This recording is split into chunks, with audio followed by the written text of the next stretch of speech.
सुप्रभात बच्चों, आज हम पढ़ेंगे संवाद लेखन यानी डायलॉग राइटिंग। किस तरह से दो जनों के बीच में बातचीत होती है, यानी हम एक दूसरे से जो बातचीत करते हैं उसे कहते हैं संवाद।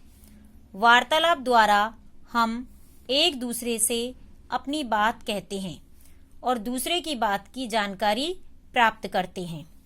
वार्तालाप में कम से कम दो व्यक्ति होते हैं, क्योंकि दो व्यक्ति होंगे तभी हम वार्तालाप करेंगे। ये संवाद किसी के भी मध्य होता रहता है, जैसे माँ और बेटे के बीच, डॉक्टर और मरीज के बीच, सब्जी वाले तथा ग्राहक के बीच, दो मित्रों के बीच।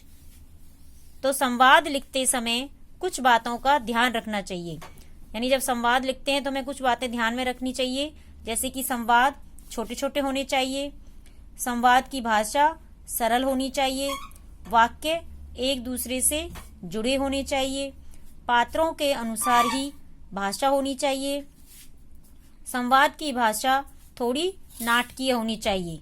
तो हम ये संवाद ले रहे हैं माँ और बेटे के बीच संवाद, यानी माँ और बेटे के बीच किस तरह से बातचीत होती है।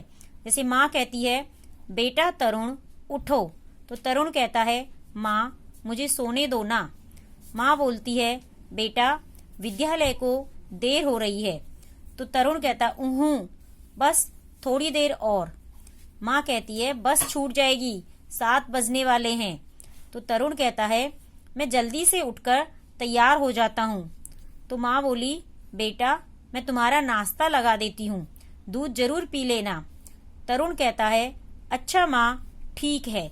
तो यहाँ इन दोनों यानी माँ और बेटे के बीच में बातचीत हो रही है।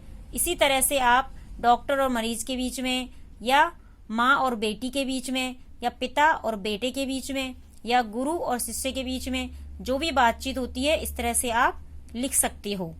धन्यवाद।